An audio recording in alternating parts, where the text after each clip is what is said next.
Hello YouTubers, Alaska Prepper here. Welcome to another episode. I believe this is episode 5 of Prepper Pantry Cooking. And although I've done this recipe before a really long time ago, today I'm going to add some meat to it that I canned years ago. So I wanted to show you guys and bring you guys along for that ride. And for those of you that are new, first of all, thank you very much for joining our community. And I hope you get something out of this video because this is a very simple recipe using the Oxen Farms tomato powder. I know a lot of people have told me that they have this and they're glad that I reviewed it because they haven't tried it yet. But I recommend and I suggest that you take one of these cans out, try it, because you'll probably stop buying spaghetti sauce if you make your own with this powder and the ingredients that I'm going to show you. So first, let me go ahead and show you what else I'm using. And I'm going to tell you guys in order what spices we have here. So we're going to start off in order, going clockwise. Right here we have 2 tablespoons of your Oxen Farms dehydrated bell peppers. We have 2 tablespoons of dehydrated onions. We have what I want to call 1 tablespoon of chicken bouillon. I've got a chicken cube here, which is pretty much equal to 1 tablespoon. A lot of people are going to ask me, why do you put chicken bouillon in there? Traditionally, spaghetti sauce is made with some wine, and I don't like to put wine in my spaghetti sauce, so instead I put some chicken bouillon in it. If you like to put beef bouillon, that's fine. You don't have to have this though. We're going to have 1 tablespoon of garlic powder, 2 tablespoons of parsley, just a half a tablespoon of basil and a half a tablespoon of oregano, because these are pretty strong spices. A half teaspoon of oregano. Oh, I forgot to put our 1 teaspoon of salt right here. Half teaspoon of oregano. 1 teaspoon of Italian seasoning. I made a mistake over here when I said half a tablespoon. This is half a teaspoon of oregano and half a teaspoon of basil. All right, so those are all the spices that we're going to put into this. Very simple. In addition to that, we're going to use some ground beef that I jarred in or canned in December of 2018. And we're going to use some sausage, Italian sausage, that I canned back in 2015. And then we've got one more ingredient that is optional, and I like to put in a can of diced tomatoes. You don't have to put this in, but I like to put this in to give it a little bit of texture. All right, so let's get started. Let's open up these 2 jars of meat first and see how they're doing. All right, so let's start off with our sausage that I pressure canned back in 2015. As you can see, it looks pretty decent. The top is a little dry, but let's see how it comes out, or how it turned out. Alright, and it's got a decent hiss coming in. Look at that. Let me give it a smell. Smells really decent. I mean, it smells like sausage. Alright, well, that one's good. Let's take a look at this one. This is our beef. And as you can see, it's got all the fat around it, which is really nice.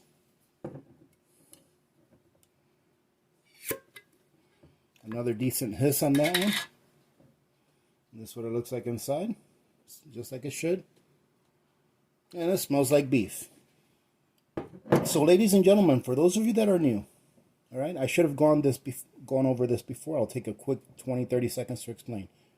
When you're opening up a jar of something that you pressure can, no matter how long ago it was, right? No matter how old it is, you take a look at it. Does it look good? It looks good, right? When you open it, you want to make sure that you have that hiss, because that tells you that it kept its seal. It's got the hiss, great.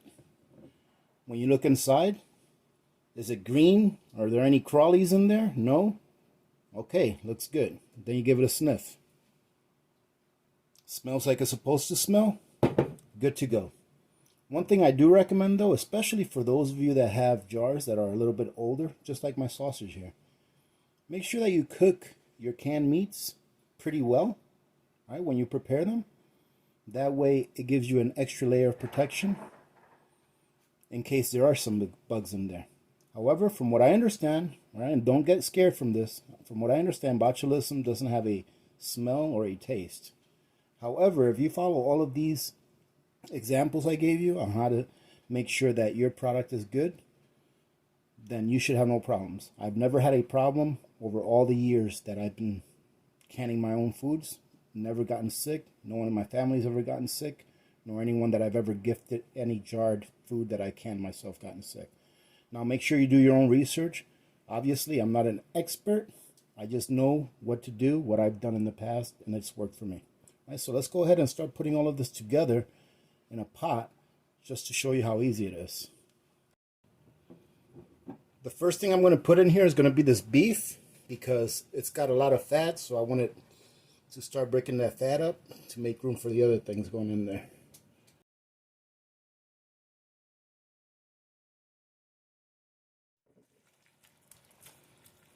Now, as you can see, ladies and gentlemen, the sausage that I canned wasn't in the casing. So this is very similar to what I did with those brats that I canned the other day. This was not in the casing, and look at the texture. All right. So now let's allow this to come up to heat and get really hot. I would say almost up to a boil, but there's really no water in there, just the natural juices of the meat. So we're going to allow this to all break down and blend together before we add our spices. All right, ladies and gentlemen, now that it's come to a boil, we're going to put our spices in there. And as you can see, I took my little bouillon cube and cut it into little squares. That way it'll break up in there easily.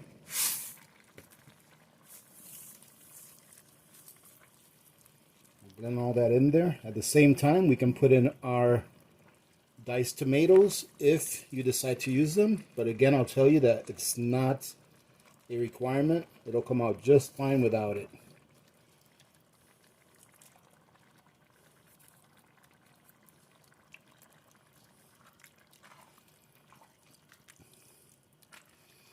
Now what we're going to do is we're going to work this for a few minutes. That way everything comes together. Everything is kind of homogenized in there. I'm going to stir this around for a few minutes while it's on high heat. And then we're going to go ahead and add our tomato powder, which is going to be 2 full cups of tomato powder. Now before we add our tomato powder in there, I wanted to show you guys what it looked like inside the can, for those of you that are not familiar with this product. And so I don't forget to tell you guys, they are still on sale as of this morning when I checked, and today is Sunday. They're still on sale for $20 and change, but there's only a limit of 1 can. So this is what it looks like. One thing I wanted to bring up is I remember someone leaving a comment once saying that when they received their tomato powder that it was a ripoff because it wasn't to the top. Well, most stores or most companies that sell any type of a food product sell it by weight or by volume if it's a liquid. If it's a liquid, they'll sell it by volume. For example, 1 gallon, half a gallon, a quart. When it's a food like this, in the dry form, it's sold by weight. You're supposed to get 3 pounds and 10 ounces of product.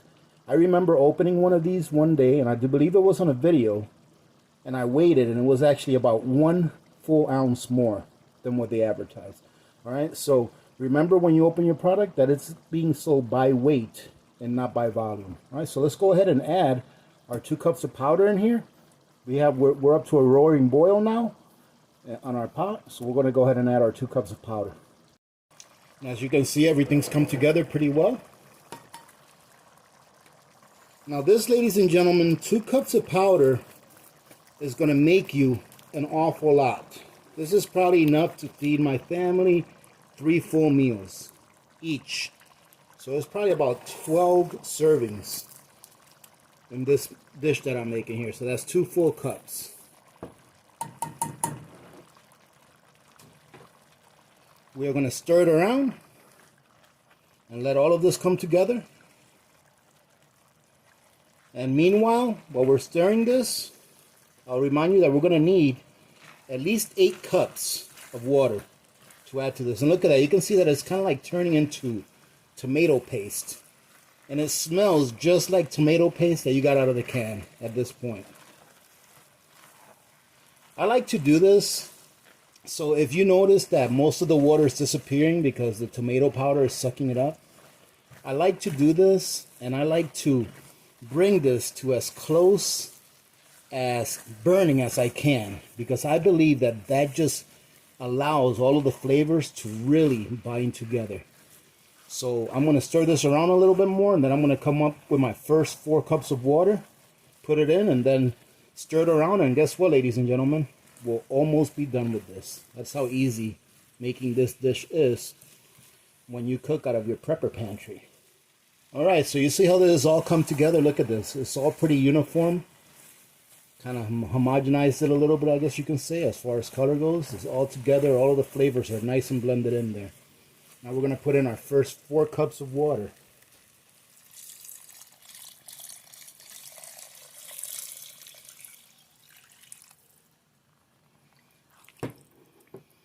Right, we'll just stir it around. And boy, I don't know if this is going to take another 4 cups of water. I haven't made it with this much meat before. But look at that, ladies and gentlemen. Look at how this is coming together. Isn't that pretty? I mean, it's a nice, thick, hearty sauce. Now, you could have only used, or I could have only used, 1 jar of meat in there. But guess what? I like meat. If you don't eat meat, you don't have to put meat in this. This sauce, this recipe comes out really good if you don't eat meat. Don't put meat in it, and it comes out really good if you eat meat. Because look at how hearty that looks. Now, granted, we need to put more water in there. Right now, this is way too rich for my flavor, at least. Now, this is something you can use right here. If you wanted to leave it like this, you can use this for like a pizza sauce. All right, that's really, really hearty and very tomatoey in flavor.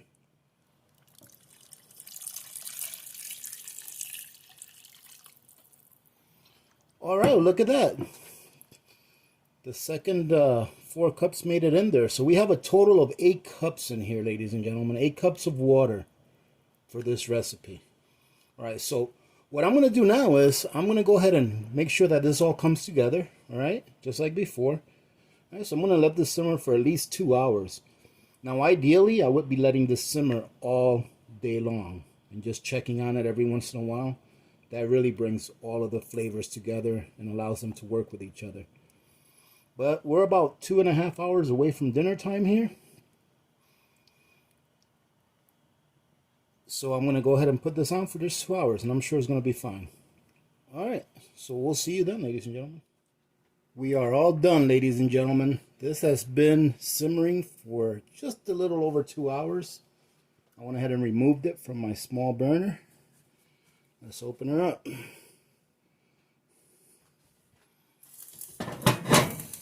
And look at that.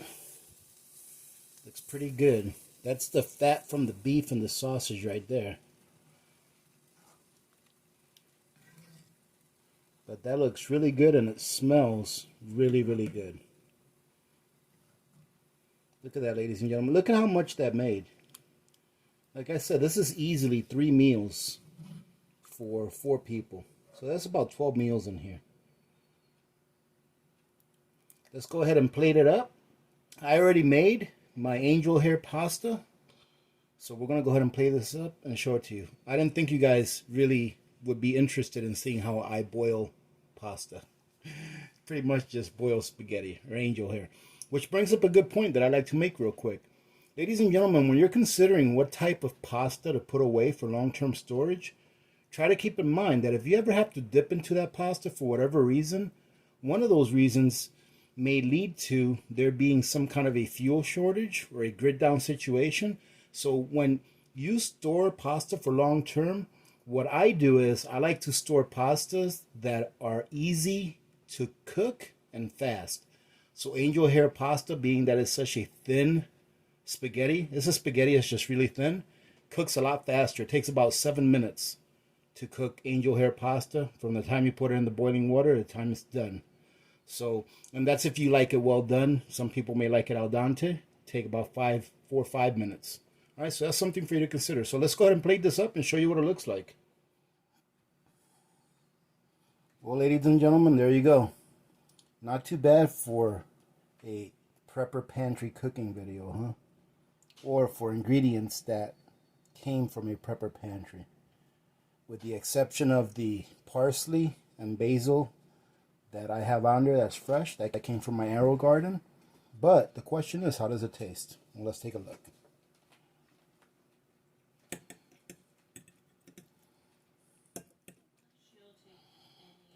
Look at that.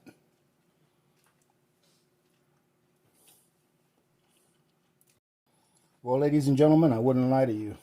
It's delicious. It's really good. I'm glad that I decided to mix the beef with the sausage because that came out really, really good. As you can see, ladies and gentlemen, this is a very hearty meal. Look at that. There is plenty of food there for one meal. And let me show you something really quick so you can see exactly how much food this made. And this is how much we still have left. We still have all of the spaghetti sauce left. And I would say that the spaghetti that I cooked, what I have on my plate, is probably one portion. And one portion is considered 1/8 of that package. So that 1 pound of spaghetti will feed all of us here 2 meals. 2 pounds of spaghetti definitely will feed us 4 meals plus this sauce. So there is plenty to go around. So if you have a big family, this is a great meal to make. It didn't take me that long. I had all my ingredients in my prepper pantry. And as you can see, it was all ingredients that I put away for long-term storage. And it worked out just fine and it tastes great. Now, there are a few things that you can do to this dish to make it to your liking. I'm going to give you a little insider secret right here, ladies and gentlemen. And when I tell you, you're going to think that I'm crazy. I did not do this on this spaghetti sauce because I wanted to show you what we could do with just basic ingredients. But if you take about 1 tablespoon of unsweetened cocoa powder and you mix it in with your spaghetti sauce, it will bring out the flavor of the tomatoes even more. You'll get a more tomatoey flavor. First time I ever heard that, I thought that the person that told me that was crazy. But I tried it, and it's true. So give it a try, if you dare, and let us know how you like it. So I hope you guys got something out of this, ladies and gentlemen. I hope that you do your own prepper pantry cooking, and that you share your results with us on Facebook at least, or at least let us know in the comments what you've been up to and what you're doing. Give us ideas for future meals that we can all try to see if we like them. That way we know now, ahead of time, what to put away just in case. I want to say thank you very much to all of the new subscribers. I'm not sure what YouTube is doing with their algorithm, but we've gained a lot of subscribers this week, and I just wanted to thank every one of you that decided to join our awesome community for coming on board. And I just want to encourage you to always ask questions if you need to. We're here to help each other, and that's pretty much how the prepper community is as a whole. But I think that the Alaska prepper community is #1 on that. So thank you very much for all of you that have subscribed in the last few weeks, and thank you very much to all of my VIPs and everyone else that's part of this community. All right, ladies and gentlemen, so like I said, I hope you tried. If you do, let us know how it came out. Remember to be good to each other. When good people do good things happen. Remember to reach one, teach one, and repeat. If we all did this, the world would be a better place, and you know that it will be a better place. Many blessings to all of you and your families. This is Alaska Prepper. I'm out.